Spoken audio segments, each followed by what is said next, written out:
Welcome to Historical Crime Chronicles, where we explore fascinating crime stories and history's most intriguing buildings. Today, we journey to Scotland to discover Airth Castle, a site steeped in history from William Wallace to Robert the Bruce and Mary Queen of Scots.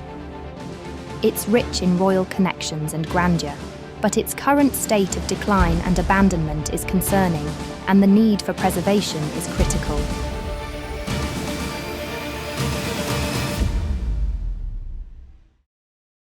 Airth Castle is situated in the village of Airth, Stirlingshire, 50 minutes from Edinburgh, with 14 acres of gardens and parkland, overlooking the floodplain of the River Forth. Airth in Gaelic signifies a hill which is where the castle stands. Its history dates back to the 15th century, although the lands around it were of strategic importance long before.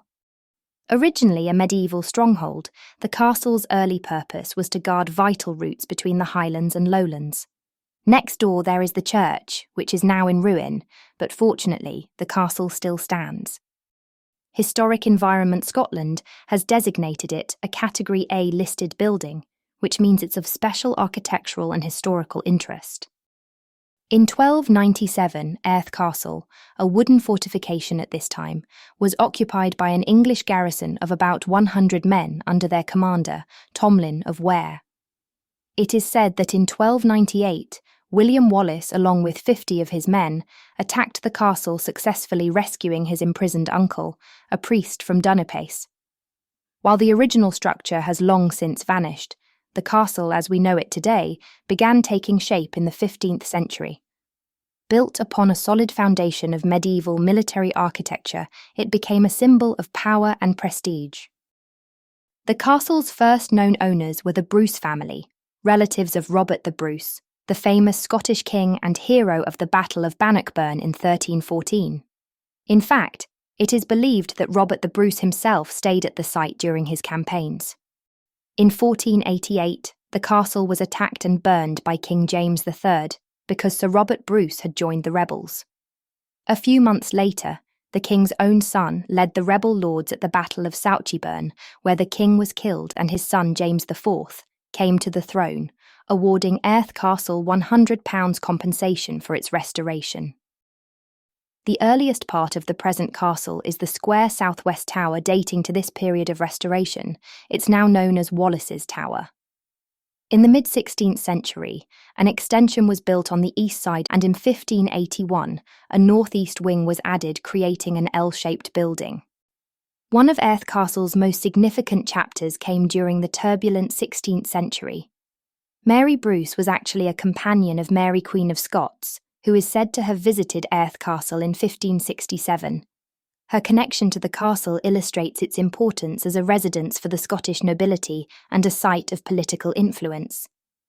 In 1569, Mary Bruce accompanied Mary Queen of Scots when she was being temporarily held by the Earl of Shrewsbury in Coventry on the orders of Queen Elizabeth I. In 1619, John Bruce came into financial difficulty and the castle had to be sold. John's son, Alexander, was forced to make a living as a soldier and served under Prince Rupert in Germany. In 1635, he was commissioned as a captain in Holland, and whilst there he met and married a wealthy heiress called Anna van Eyck. Using part of his wife's fortune, Alexander was able to buy back the lands and barony of Airth and received a crown charter in May 1648.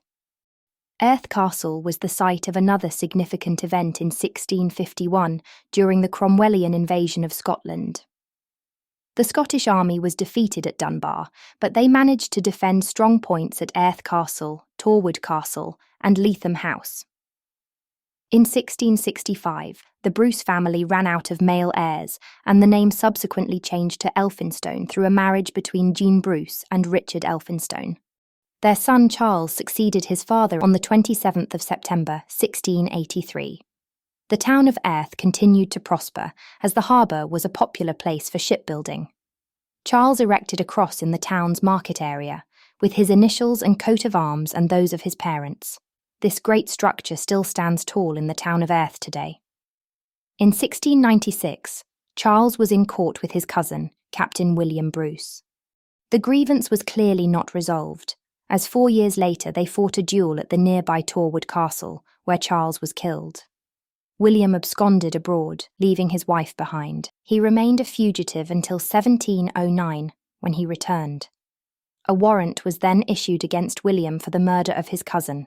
It stated that he would be taken to prison in Edinburgh until the trial. The indictment revealed that the accuser was Charles's sister Elizabeth, and also listed the witnesses to the crime.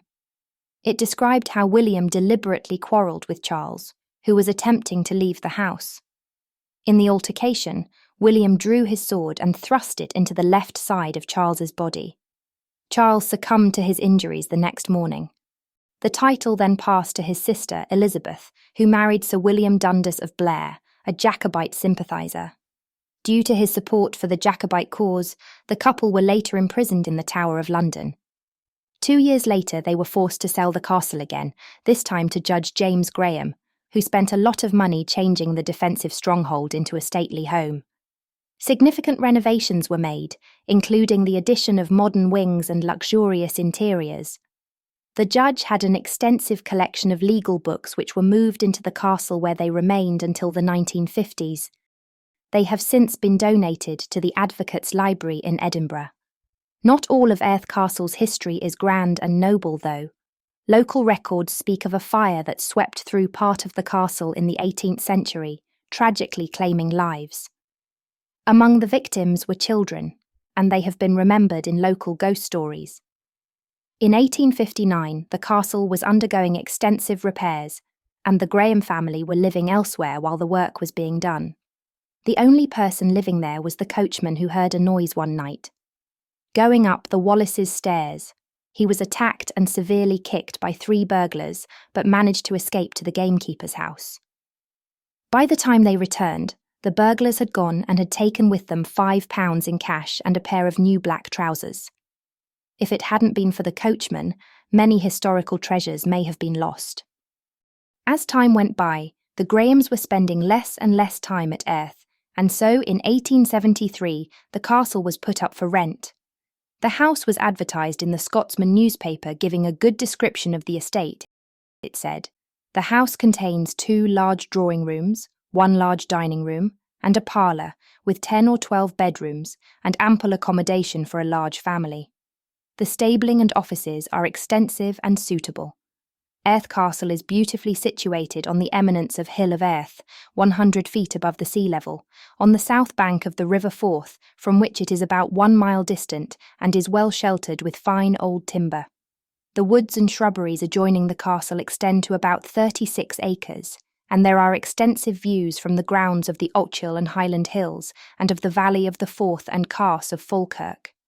It was a popular residence, and there were many renters between 1873 until about 1910, when the castle was sold, including most of the furniture. Amongst the items were 24 unused rolls of Chinese wallpaper, with finely painted birds and flowers, which were sold at Christie's in London for £357.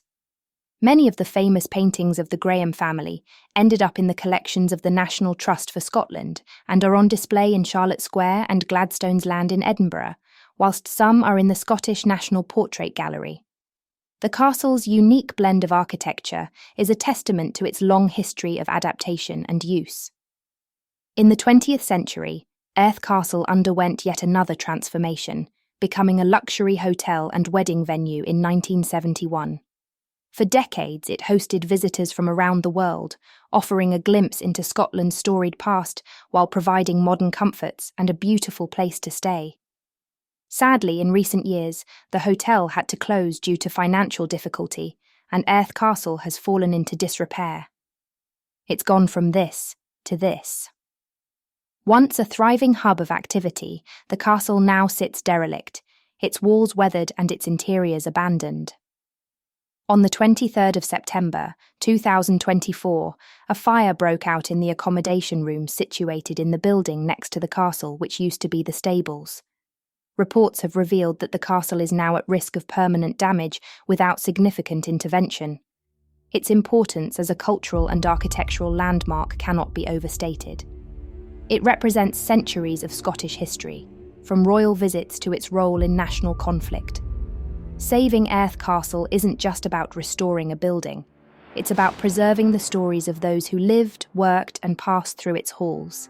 It's about honouring Scotland's heritage and ensuring future generations can connect with their history. Airth Castle's story is far from over. With the right support and investment, it could once again become a beacon of history, culture, and a part of the community. But until then, we will continue to highlight these buildings that need rescuing. Thank you for watching Historical Crime Chronicles. If you enjoyed this episode, please don't forget to like, share, and subscribe for more tales from history. Thank you for watching. See you next time.